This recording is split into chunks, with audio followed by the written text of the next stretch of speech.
Hello guys, फेरि पनि आज हामीले होइन अल्बा 106 सीसीको इन्जिन खोलेका छौँ होइन। यो हेर्न सक्नुहुन्छ, यो जुन ब्लक छ नि, यो ब्लक फलामको हो होइन।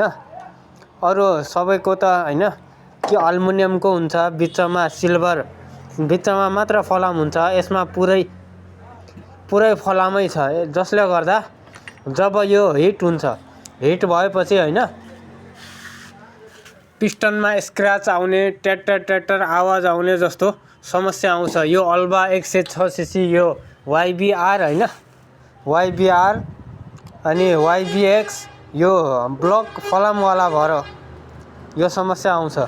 तपाईहरु यसको बोर जुन छ नि, यो कतिमा राख्नुहुन्छ? यसको के यो लुज राख्नुहुन्छ कि यसमा फिक्स राख्नुहुन्छ कि यो टाइट राख्नुहुन्छ?